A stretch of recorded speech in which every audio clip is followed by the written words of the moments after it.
GRRR. ശരിക്കും cinema വലിയൊരു വിജയമായിട്ട് വലിയ അഭിപ്രായങ്ങളൊക്കെ നേടി വലിയ കളക്ഷനൊക്കെ ആവുന്ന സമയത്ത് മലയാളത്തിൻ്റെ RRR എന്നൊക്കെ പറഞ്ഞ് വേണമെങ്കിൽ മാർക്കറ്റ് ചെയ്യാൻ പറ്റുന്ന രീതിയിലുള്ള ഒരു ഗംഭീര പേരിടൽ തന്നെയായിരുന്നല്ലേ അത്. ഗർ എന്ന സിനിമ അത് ഞാൻ തിയേറ്ററിൽ പോയി കണ്ടു.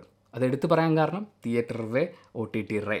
ഈ സിനിമ സിംഹത്തിനെ വെച്ചിട്ടാണ് അവർ മാർക്കറ്റ് ചെയ്തിട്ടുള്ളത്. സിംഹത്തിൻ്റെ ഗർജനം തന്നെയാണ് അതിൻ്റെ ടൈറ്റിൽ അവർ കൊണ്ടുവന്നിട്ടുള്ളത്.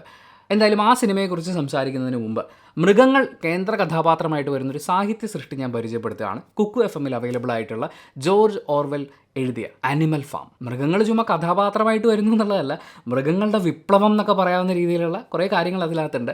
അപ്പോൾ അത്രയും ഗംഭീരമായൊരു പുസ്തകം ഞാൻ പരിചയപ്പെടുത്തുമ്പോൾ അതിൻ്റെ കൂടെ ഒരു വൻ ഓഫർ കൂടി ഞാൻ വെക്കുകയാണ്. ഈ പുസ്തകം മാത്രമല്ല, ഇപ്പോൾ മൃഗങ്ങൾ അവർ ഈ ഭൂമിയുടെ അവകാശികളാണ് എന്ന് മലയാളികളെ തട്ടി വിളിച്ചുണർത്തി ഓർമ്മപ്പെടുത്തിയ ഒരു കൃതി എന്ന് പറയുന്നത് ബേപ്പൂർ സുൽത്താൻ വൈക്കം മുഹമ്മദ് ബഷീറിൻ്റെ ഭൂമിയുടെ അവകാശികളാണ്. ഇതടക്കം നിരവധി അനവധി ഓഡിയോ കോണ്ടന്റ് അവൈലബിൾ ആയ കുക്കു FM 7 ദിവസത്തേക്ക് അവരുടെ എല്ലാ പ്രീമിയം ഫീച്ചേഴ്സും നമുക്ക് സൗജന്യമായിട്ട് തരികയാണ്. 1-2 പ്രീമിയം ഫീച്ചേഴ്സ് 1 മണിക്കൂർ 2 മണിക്കൂർ അങ്ങനെയല്ല, 7 ദിവസത്തേക്ക് എല്ലാ പ്രീമിയം ഫീച്ചേഴ്സും നമുക്ക് എൻജോയ് ചെയ്യാം. ഞാനിപ്പോൾ എക്സ്പ്ലോർ ചെയ്തുകൊണ്ടിരിക്കുന്നത് ബെന്യാമിൻ്റെ മുല്ലപ്പൂ നിറമുള്ള പകലുകളാണ്. എന്തെങ്കിലും ഒരു ജോലി ചെയ്തുകൊണ്ടിരിക്കുമ്പോൾ, യാത്ര ചെയ്തുകൊണ്ടിരിക്കുമ്പോൾ ഒരാൾ നമുക്ക് വായിച്ചു തരികയാണ് ഈ പുസ്തകങ്ങൾ. അത് നമുക്ക് ഏറെ പ്രിയപ്പെട്ട ഡബ്ബിംഗ് ആർട്ടിസ്റ്റുകളുടെ, സിനിമാ താരങ്ങളുടെ ശബ്ദത്തിൽ നമ്മളേറെ ബഹുമാനിക്കുന്ന സംഗീത സംവിധായകരുടെ സംഗീത അകമ്പടിയോടുകൂടി ഒരു സിനിമാറ്റിക് എക്സ്പീരിയൻസ് ആണ്. അപ്പോൾ ചെയ്യേണ്ടത് ഇത്രയേ ഉള്ളൂ. ഡിസ്ക്രിപ്ഷനിൽ ഒരു ലിങ്ക് ഉണ്ട്. അതേ ലിങ്ക് ഞാൻ കമൻറ്റ് ബോക്സിൽ പിൻ ചെയ്ത് വെക്കുന്നുണ്ട്.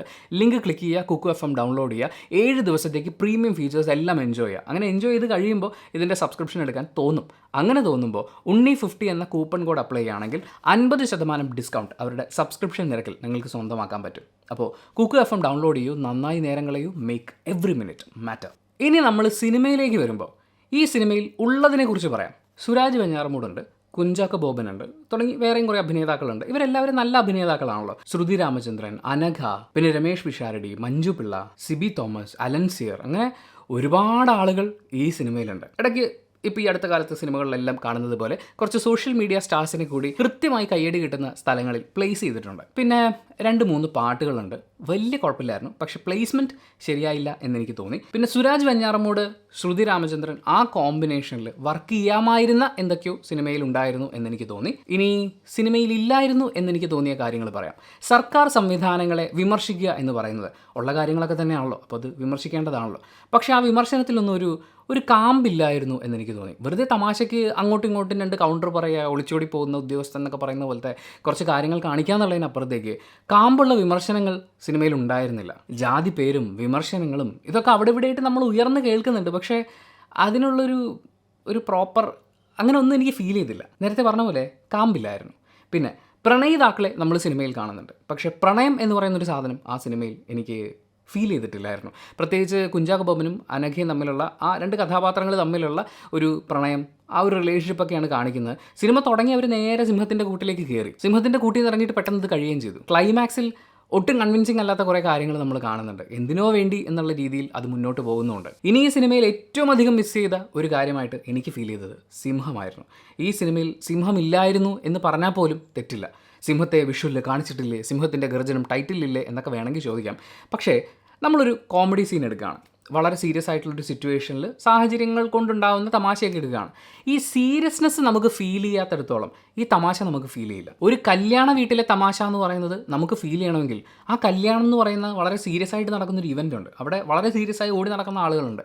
അത് നമുക്ക് ഫീൽ ചെയ്താലാണ് അവർക്കിടയിൽ നടക്കുന്ന നർമ്മം നമുക്ക് ചിരിക്കാനുള്ളൊരു വകയായിട്ട് മാറുന്നുള്ളൂ. ഒരു നാടകം പൊട്ടിപ്പോകുന്നു, അതൊരു ഭയങ്കര പ്രശ്നമാണ് ആ നാടകത്തിൽ അഭിനയിക്കുന്ന ആളുകളെ സംബന്ധിച്ച്.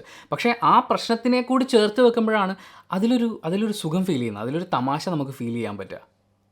ആൻഡ് സിംഹം എന്ന് പറയുന്ന ഒരു എലമെൻറ്റ് ഈ സിനിമയിലുള്ളപ്പോൾ നമുക്ക് ഈ ഭയം ഫീൽ ചെയ്യണം. സിംഹത്തിൻ്റെ കൂട്ടിലകപ്പെട്ട ആളുകളുടെ പെർഫോമൻസിലാണെങ്കിലും, പുറത്ത് നിൽക്കുന്ന ആളുകളുടെ എക്സ്പ്രഷനിലാണെങ്കിലും, സിനിമയിൽ ഓരോ ഘട്ടങ്ങളിലൂടെ ഇത് കടന്നു പോകുമ്പോഴാണെങ്കിലും ഒരിടത്ത് പോലും എനിക്ക് സിംഹത്തിൻ്റെ പ്രസൻസ് ഫീൽ ചെയ്തിട്ടില്ല. ഭയത്തിൻ്റെ എലമെൻ്റ് എവിടെ ഇല്ലായിരുന്നു. ആ ഭയത്തിൽ നിന്നാണ് ആ തമാശ ഉണ്ടാകുന്നത്. അങ്ങനെ ഒരു സിറ്റുവേഷൻ ഉണ്ടായി, ആ സിറ്റുവേഷൻ ഒരാൾ നമ്മളോട് കഥയായിട്ട് പറയുകയാണ്. അപ്പോൾ അതിൻ്റെ ഇടയിൽ അത്രയും ടെൻഷൻ അടിച്ച് നിൽക്കണതിൻ്റെ ഇടയിലുണ്ടല്ലോ എന്ന് പറഞ്ഞിട്ട് പറയുമ്പോഴാണ് നമുക്കിതിലൊരു ഹ്യൂമർ ഫീൽ ചെയ്യുക. ഒരു തരത്തിലും ആ ഭയമോ ആ സീരിയസ്നെസ്സോ ആ വിഷയത്തിൻ്റെ സീരിയസ്നെസ്സോ ഒന്നും കമ്മ്യൂണിക്കേറ്റ് ആവുന്നില്ല എന്ന് എനിക്ക് തോന്നി. അതിൽ പെർഫോമൻസിനെ മാത്രം പറഞ്ഞിട്ട് കാര്യമില്ല, അവിടെ വരുന്ന മ്യൂസിക് ആണെങ്കിലും അതിൻ്റെ വിഷ്വൽസ് വിഷ്വലിൽ മോശമായിട്ട് എന്നല്ല ഞാൻ പറയുന്നത്, ആ ഇമ്പാക്റ്റ് ഫീൽ ചെയ്യുന്നില്ല. സിനിമയുടെ തുടക്കം മുതൽ അവസാനം വരെ ഈവൻ ഓടിച്ചിട്ട് കടിക്കാൻ വരുന്ന ഒരു പട്ടിയാണെങ്കിൽ പോലും അവിടെ ഉണ്ടാവേണ്ട ഒരു ഭയത്തിൻ്റെ എലമെൻ്റ് ഉണ്ട്. ആ സിറ്റുവേഷൻ ഒരു സീരിയസ്നെസ് ഉണ്ട്. അതുണ്ടാവുന്നില്ലായിരുന്നു എന്ന് എനിക്ക് തോന്നി. അതുണ്ടാവാത്തത് കൊണ്ടാണ് നേരത്തെ പറഞ്ഞ വിമർശനങ്ങളാണെങ്കിലും പ്രണയമാണെങ്കിലും ഹ്യൂമർ ആണെങ്കിലും ഒന്നും എനിക്ക് വർക്കാവാതിരുന്നത് എന്ന് എനിക്ക് തോന്നുന്നു.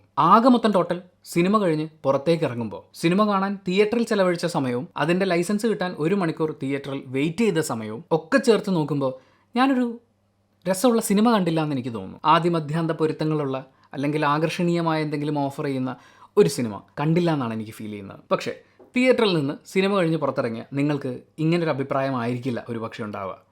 ഇനി അതല്ല OTTയിൽ ഈ സിനിമ വന്നു കഴിയുമ്പോഴേക്കും അയ്യോ ഇതൊരു ഗംഭീര സിനിമയായിരുന്നില്ലേ, നിങ്ങളിത് കാണേണ്ടില്ലായിരുന്നോ, അല്ലെങ്കിൽ ഞാനിത് കാണേണ്ടതായിരുന്നല്ലോ എന്നൊക്കെ ചിലപ്പോൾ നിങ്ങൾക്ക് തോന്നിയേക്കാം. സിനിമ എന്ന് പറയുന്നത് അങ്ങനെയാണ്, പേഴ്സൺ ടു പേഴ്സൺ അത് മാറും. തിയേറ്ററിൽ എൻജോയ് ചെയ്യാൻ പറ്റുന്നതും OTTയിൽ എൻജോയ് ചെയ്യാൻ പറ്റുന്നതും എന്നുള്ള രീതിയിൽ പല തരത്തിൽ സിനിമകൾ മാറുന്നുണ്ട്. തിയേറ്ററിൽ പൊട്ടിത്തകർന്ന സിനിമകൾ വീട്ടിലിരുന്ന് TV-യിൽ കാണുമ്പോൾ എന്തൊരു ഗംഭീര സിനിമ, എത്ര വട്ടം ആവർത്തിച്ച് ഞാൻ ഈ സിനിമ കണ്ടു എന്നൊരാൾക്ക് തോന്നിയേക്കാം. തിയേറ്ററിൽ വലിയ കളക്ഷൻ കിട്ടിയ സിനിമ TV-യിൽ വന്നിരുന്ന് കാണുമ്പോൾ അയ്യേ എന്ന് ചിലപ്പോൾ തോന്നിയേക്കാം. മാത്രമല്ല ഇത് ഞാനെന്നൊരു വ്യക്തിയുടെ മാത്രം അഭിപ്രായമാണല്ലോ. അപ്പോൾ നിങ്ങൾ ഈ സിനിമ ഞാൻ പറഞ്ഞതുകൊണ്ട് മാത്രം കാണണോ വേണ്ടയോ എന്നൊരു തീരുമാനം എടുക്കണ്ട.